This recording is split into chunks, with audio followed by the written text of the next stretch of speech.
What is the role of the mind in our health?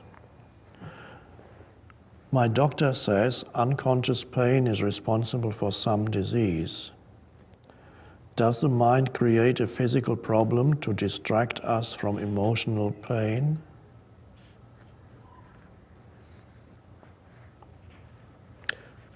So what is the role of the mind in our health?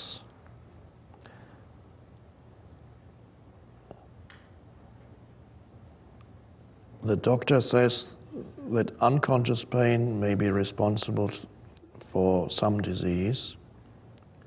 Does the mind create a physical problem to distract us from emotional pain? Well, again, a very interesting question. There is, of course, a correlation between what goes on in your mind and what goes on in your body.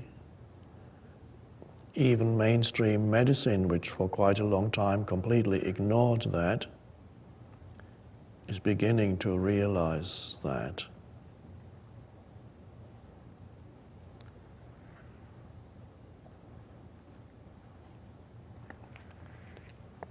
First question here is, does the mind create a physical problem to distract us from emotional pain?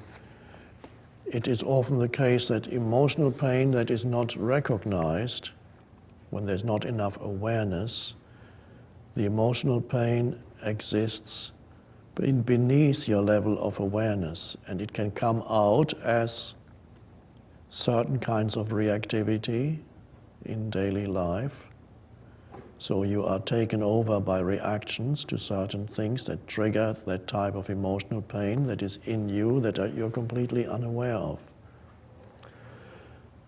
And emotional pain that is in total unawareness can very easily become a physical symptom. It transferred into the physical realm. Any kind of prolonged negative mental states which produce corresponding negative emotions affect the functioning of the physical organism.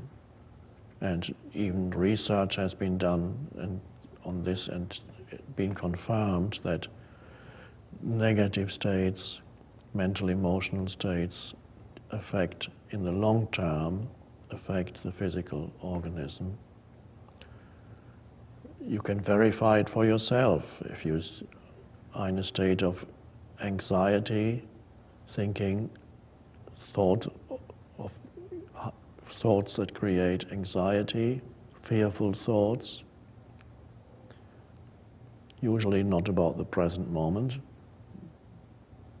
In present moment is fine, but about some imagined future moment, then that affects the body. Your breathing becomes shallow, your heartbeat increases, your entire energy field contracts, all kinds of physical symptoms appear. So there's no doubt that what goes on in the mind affects the body. And again, for a long time, doctors completely ignored that. They actually denied it. And you went to a doctor and for physical treatment, and not a single question about how do you feel, what is your mental state, your emotional state, how do you feel? No question. No, just look at the symptoms. And those traditional doctors would say, oh no, there's no connection. Of course there is. You can teach your child that there's a connection between their mind and the body, and immediately he'll know. Imagine you're biting into a lemon. Close your eyes and imagine you're biting into a lemon and taste it. And immediately you'll feel saliva accumulating in your mouth. And there's no lemon. There was just the thought of a lemon. So the thought creates a physical response in the body. And is just a tiny example. And then we have another thing that is totally, almost completely ignored by conventional mainstream medicine, the so-called placebo effect.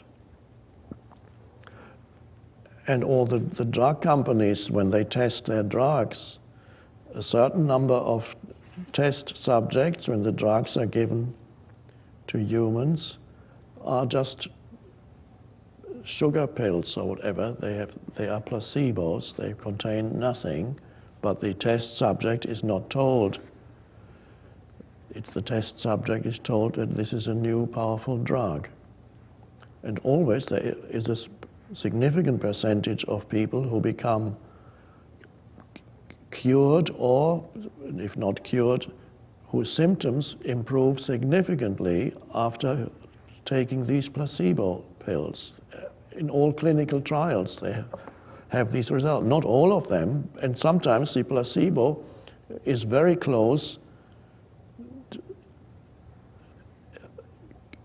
helps as many people as the actual new powerful drug.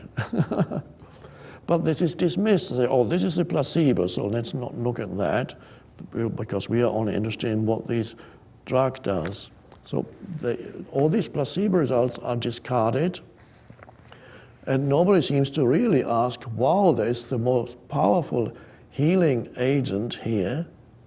People heal themselves if they believe that they are being healed, but they have to believe it completely. So you can see how powerful the mind, how powerfully the mind can impact the body.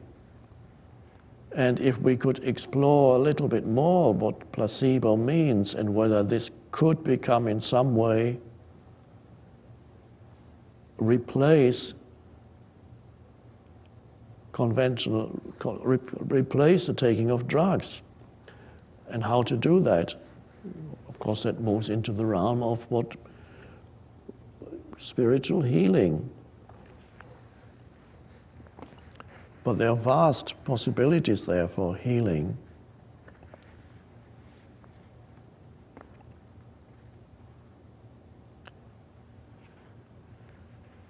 There are other factors that can bring about disease. Not all diseases are caused by mental negativity or dysfunctional thinking, anger, sadness, and so on. All kinds of negative emotions, envy, regret, guilt, they all impact the body. There are other factors. We live in a world that's full of poisonous substances created by the clever human mind. So we ingest poisonous substances all the time, and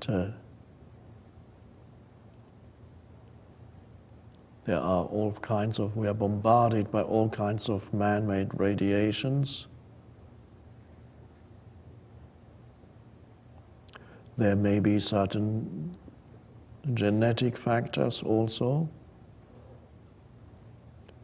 but the fact remains that there is a very strong correlation between how well the physical vehicle functions and how harmonious or disharmonious the mind operates.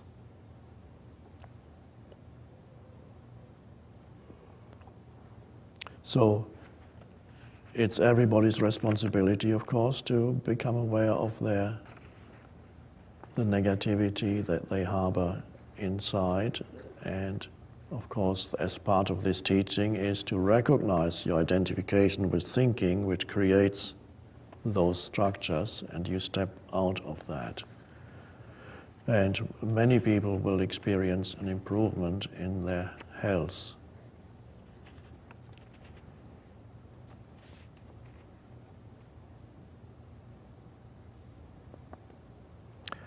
Surrender and presence often is also associated with a complete healing of physical symptoms.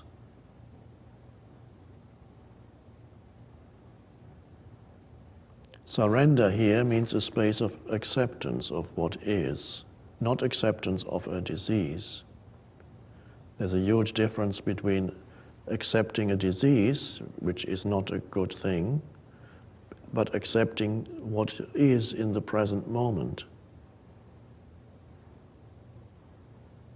What's the difference? The disease is a conceptual form, a concept in the mind, whatever it may be. Let's say it's a serious disease, multiple sclerosis. Do I have to accept that I've been diagnosed with multiple sclerosis and I need to accept that I have this disease called multiple sclerosis? No. That's a concept. When we talk of acceptance, all that is required is accepting whatever arises at this moment. So if something arises at this moment that you can feel, that is some form of disability or pain or weakness, that's what you surrender to, not an idea of illness. Just what arises at this moment. And when you bring that surrender to it, then often healing happens, because the energy of presence burns up,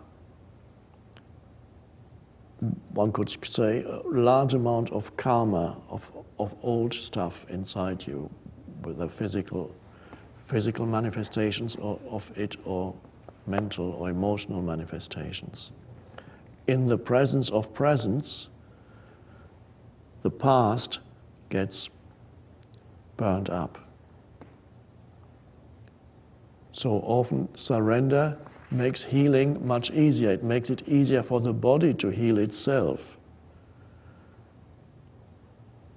Because healing, no doctor heals you.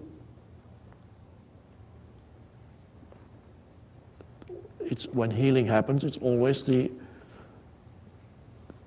intelligence that inhabits the body produces the healing. And that can function more powerfully when you surrender to life. And surrender to life is in the now. So never to the idea of illness, but just what is now.